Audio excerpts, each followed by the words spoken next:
우리는 힘들 때는 하나님을 찾다가도 삶이 조금 편안해지면 어느새 하나님을 뒤로 미룰 때가 있습니다. 문제가 있을 때는 기도가 절실해지는데 문제가 사라지면 마음도 함께 느슨해지는 모습을 발견하게 됩니다. 그래서 신앙은 위기 속에서는 살아있는 것 같다가도 평안 속에서는 쉽게 흐려지곤 합니다. 사사기의 시대가 바로 그런 시대였습니다. 하나님을 몰랐던 시대가 아니라 하나님을 알고 있었지만 삶의 중심에 두지 않았던 시대였습니다.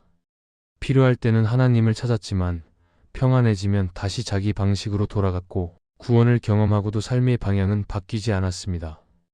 은혜는 받았지만 그 은혜가 삶을 붙들지는 못했습니다. 오늘 말씀을 통해 우리는 사사기의 시대를 과거 이야기로만 보지 않으려 합니다. 그 시대가 왜 계속 무너졌는지 그리고 그 모습이 오늘 우리의 신앙과 어떻게 닮아 있는지 함께 살펴보려 합니다. 이 시간을 통해 하나님을 찾는 이유와 방식이 다시 정돈되고 은혜를 대하는 우리의 마음도 하나님 앞에서 새롭게 점검되기를 바랍니다. 첫째, 성경은 사사기의 시대에 평안할 때 하나님을 잊었다고 말합니다. 사사기의 시대를 읽다 보면 한 가지 반복되는 장면이 계속 나타납니다. 전쟁이 끝나고 원수가 물러가고 삶이 조금 안정되면 사람들의 마음에서 하나님이 서서히 사라집니다. 하나님이 떠난 것이 아니라 사람들이 하나님을 뒤로 미룬 것입니다. 평안이 찾아오자 더 이상 간절함이 필요 없다고 느꼈고 기도는 줄어들었고 말씀은 생활의 중심에서 한 걸음 물러났습니다. 문제는 그 변화가 아주 조용히 일어났다는 점입니다. 어느 날 갑자기 하나님을 버린 것이 아니라 조금씩 하나님 없이도 괜찮다고 느끼는 마음이 자라났습니다. 사사기의 사람들은 분명 하나님의 도움을 경험했습니다. 하나님이 사사를 세우셔서 구원하셨고 그 덕분에 땅에는 평안이 임했습니다. 그런데 성경은 그 평안이 오래 갈수록 신앙은 오히려 약해졌다고 말합니다. 평안이 문제라기보다 평안 속에서 마음의 방향이 바뀌었기 때문입니다. 힘들 때는 하나님께 붙어있던 마음이 편안해지자 다시 자기 중심으로 돌아왔습니다. 하나님은 감사의 대상이 되었지만 삶의 기준은 되지 못했습니다. 이 모습은 지금 우리의 신앙과도 아주 닮아 있습니다. 일이 잘 풀릴 때, 가정이 안정될 때, 큰 걱정이 없을 때 우리는 신앙이 필요 없다고 말하지는 않지만 신앙이 꼭 중심에 있어야 한다고 느끼지도 않습니다. 예배는 가능하면 드리는 것이 되고 기도는 여유가 있을 때 하는 것이 되며 말씀은 힘들 때 찾는 위로의 도구처럼 변하기 쉽습니다. 이렇게 되면 하나님은 삶의 중심이 아니라 필요할 때 도움을 주는 분으로 자리 잡게 됩니다. 사사기의 시대 사람들도 비슷했을 것입니다. 평안한 날들이 이어지자 하나님의 명령보다는 주변 문화가 더 편해 보였고 하나님의 기준보다는 자기 소견이 더 합리적으로 느껴졌을 것입니다. 그래서 성경은 그 시대를 각기 자기 소견에 옳은 대로 행하던 시대라고 표현합니다. 하나님이 없어서가 아니라 하나님을 기준으로 삼지 않았기 때문에 나온 말입니다. 하나님을 기억은 했지만 하나님을 중심에 두지는 않았습니다. 평안할 때 하나님을 잊는다는 것은 하나님을 부정하는 것이 아니라 하나님 없이도 삶이 돌아간다고 느끼는 상태입니다. 이 상태가 위험한 이유는 마음의 경계가 풀리기 때문입니다. 죄에 대한 민감함이 줄어들고 작은 타협이 쉬워지고 하나님 앞에서 멈추는 힘이 약해집니다. 그러다 보면 어느 순간 이전에는 불편했던 것들이 아무렇지 않게 느껴집니다. 신앙은 여전히 있다고 말하지만 삶의 선택에는 더 이상 깊이 관여하지 않습니다. 하나님은 사사기의 시대를 통해 우리에게 분명한 경고를 주십니다. 위기보다 더 위험한 것이 평안일 수 있다는 사실입니다. 위기 속에서는 하나님을 붙잡지만 평안 속에서는 하나님을 놓치기 쉽기 때문입니다. 그래서 평안한 시간이 올수록 더 의식적으로 하나님을 중심에 두어야 합니다. 감사로만 끝나지 않고 순종으로 이어져야 합니다. 하나님이 주신 평안을 누리되 그 평안이 하나님을 대신하지 않도록 마음을 살펴야 합니다. 사사기의 시대가 무너진 첫 번째 이유는 평안 자체가 아니라 평안 속에서 하나님을 잊어버린 마음이었습니다. 하나님이 주신 평안을 하나님과의 거리로 바꾸어 버린 선택이 반복되면서 결국 그 시대는 다시 어두운 길로 돌아갔습니다. 이 흐름은 단번에 끝나지 않았고 반복되었습니다. 하나님을 잊고 문제가 생기고 다시 부르짖고 구원을 받고 또다시 평안 속에서 하나님을 잊는 순환이 계속되었습니다. 그래서 오늘 우리에게 이 말씀이 필요합니다. 지금 내 삶이 비교적 안정되어 있다면 그때가 오히려 하나님 앞에서 더 깨어 있어야 할 때입니다. 기도가 줄어들고 있다면 다시 시간을 정해야 하고, 말씀이 멀어졌다면 다시 펼쳐야 하며, 신앙이 습관이 되고 있다면 마음을 다시 세워야 합니다. 하나님은 평안 속에서도 우리의 중심이 되기를 원하십니다. 사사기의 시대가 남긴 첫 번째 교훈은 분명합니다. 평안할 때 하나님을 잊는 순간 무너짐은 이미 시작되고 있다는 사실을 잊지 말아야 합니다. 둘째, 성경은 사사기의 시대에 위기가 오면 하나님을 찾았다고 말합니다. 사사기의 시대를 읽다 보면 또 하나 분명하게 드러나는 모습이 있습니다. 사람들은 평안할 때는 하나님을 잊어버리지만 위기가 찾아오면 다시 하나님을 찾았다는 사실입니다.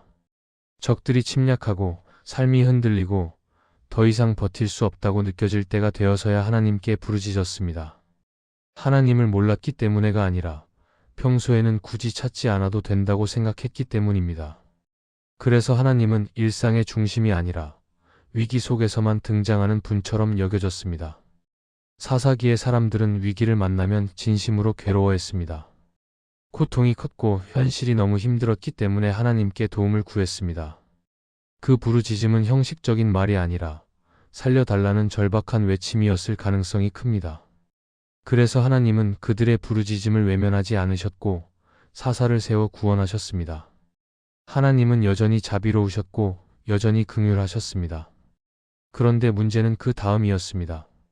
위기가 지나가고 상황이 정리되면 하나님을 찾던 마음도 함께 식어버렸다는 점입니다. 위기 속에서 하나님을 찾는 것은 나쁜 일이 아닙니다. 오히려 성경은 우리가 어려울 때 하나님께 부르짖는 것을 당연하게 말합니다. 문제는 하나님을 찾는 이유와 방향입니다. 사사기의 시대 사람들은 위기를 벗어나기 위해 하나님을 찾았지만 하나님과 동행하기 위해 하나님을 찾지는 않았습니다. 고통이 사라지면 다시 이전의 삶으로 돌아가도 괜찮다고 여겼고 하나님은 문제 해결을 도와주는 분으로만 남았습니다. 이렇게 되면 신앙은 깊어지기보다 반복됩니다. 이 모습은 오늘 우리의 신앙과도 매우 닮아 있습니다. 삶이 흔들릴 때는 기도가 간절해지고 예배가 소중해지며 말씀이 절실해집니다. 그런데 상황이 조금 나아지면 기도의 자리는 다시 느슨해지고 예배는 선택이 되고 말씀은 마음에서 멀어질 때가 있습니다. 하나님을 떠났다고 말하지는 않지만 하나님을 꼭 붙들어야 할 이유도 사라진 것처럼 느껴집니다. 위기 때의 하나님과 평안할 때의 하나님이 다른 분처럼 느껴지는 순간입니다. 사사기의 시대가 계속 같은 자리를 맴돌았던 이유가 여기에 있습니다. 위기 때마다 하나님을 찾았지만 하나님과의 관계는 깊어지지 않았습니다. 부르짖음은 있었지만 삶의 방향은 바뀌지 않았습니다. 그래서 구원은 반복되었지만 변화는 일어나지 않았습니다. 하나님은 사람을 건져내셨지만 사람들은 다시 같은 길로 돌아갔습니다. 이 순환이 끊어지지 않으니 사사기의 시대는 계속 흔들릴 수밖에 없었습니다. 하나님은 우리가 위기 속에서만 찾는 분이 아니라 평안 속에서도 동행하는 분이 되기를 원하십니다. 하나님은 문제를 해결해 주시는 분이기도 하지만 우리의 삶 전체를 이끄시는 분이기 때문입니다. 위기 때 하나님을 찾는 신앙은 시작일 수는 있지만 그 자체가 목적이 되어서는 안 됩니다. 하나님을 찾는 이유가 고통에서 벗어나기 위해서만 머물면 신앙은 언제든 다시 흔들릴 수 있습니다. 사사기의 사람들은 위기 속에서 하나님께 돌아왔지만 마음의 중심까지 하나님께 내어드리지는 않았습니다. 그래서 위기가 사라지면 하나님도 함께 멀어졌습니다. 이때 하나님은 단번에 사람들을 포기하지 않으셨습니다. 계속해서 기회를 주셨고 계속해서 구원의 손길을 내미셨습니다. 그러나 사람들의 태도가 바뀌지 않으니 같은 일이 반복되었습니다. 이것이 사사기의 시대가 우리에게 주는 두 번째 경고입니다. 위기 때 찾은 하나님을 위기가 끝난 후에도 붙들지 않으면 신앙은 자라지 않는다는 사실입니다. 오늘 우리는 스스로에게 물어보아야 합니다. 나는 하나님을 언제 가장 많이 찾는지 돌아보아야 합니다.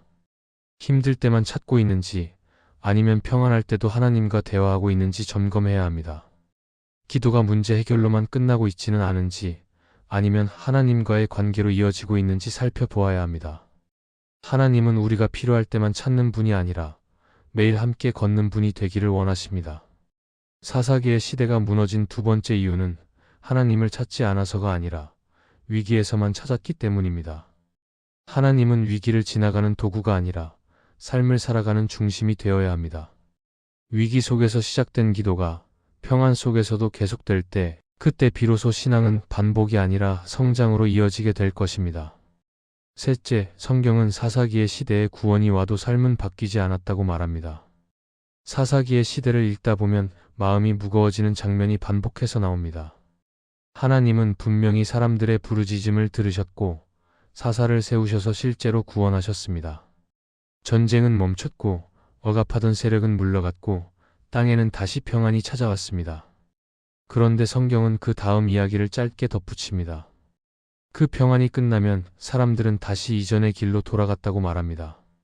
구원은 분명히 있었지만 삶의 방향은 달라지지 않았습니다. 여기서 중요한 것은 구원이 가짜였다는 말이 아니라는 점입니다. 하나님이 주신 구원은 분명했고 실제였습니다. 문제는 구원을 받은 사람들의 태도였습니다. 그들은 구원을 삶의 전환점으로 삼지 않고 문제 해결의 순간으로만 받아들였습니다. 고통이 사라졌으니 이제 괜찮다고 생각했고 다시 예전의 습관과 선택으로 돌아가도 된다고 여겼습니다. 그래서 구원은 감사의 대상이 되었지만 삶을 바꾸는 기준은 되지 못했습니다. 사사기의 사람들은 구원을 경험했음에도 왜 삶이 바뀌지 않았을까요? 이유는 단순합니다. 그들은 구원을 하나님과의 관계 회복으로 이해하지 않았기 때문입니다. 구원은 상황이 나아지는 사건으로 받아들여졌고 하나님은 그 사건을 해결해 주신 분으로만 기억되었습니다. 그러다 보니 하나님과 동행하며 살아야 한다는 생각까지는 나아가지 못했습니다. 구원이 관계의 시작이 아니라 문제의 끝처럼 여겨진 것입니다. 이 모습은 오늘 우리의 신앙과도 많이 닮아 있습니다. 우리는 기도하고 응답을 받고 어려움에서 벗어나면 하나님께 감사드립니다. 그런데 그 감사가 삶의 방향까지 바꾸는 경우는 생각보다 많지 않습니다. 응답을 받았으니 다시 잘 살아야겠다고 다짐하지만 시간이 조금 지나면 예전의 방식으로 돌아갑니다. 기도가 줄어들고 말씀이 멀어지고 신앙은 다시 필요할 때 꺼내는 것으로 바뀌기 쉽습니다. 구원은 기억에 남지만 순종은 남지 않는 상태가 됩니다. 사사기의 시대는 바로 이 지점에서 계속 무너졌습니다.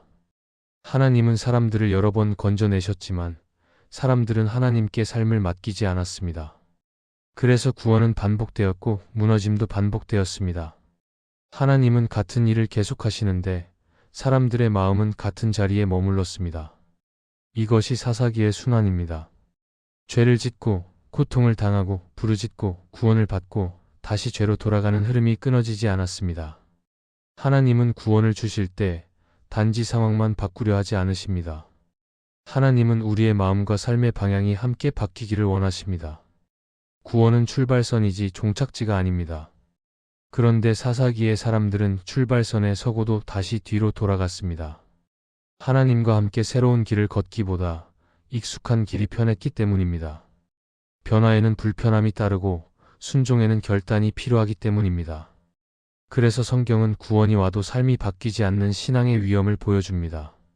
구원을 경험하고도 변화가 없다면 그 신앙은 언제든 다시 무너질 수 있습니다.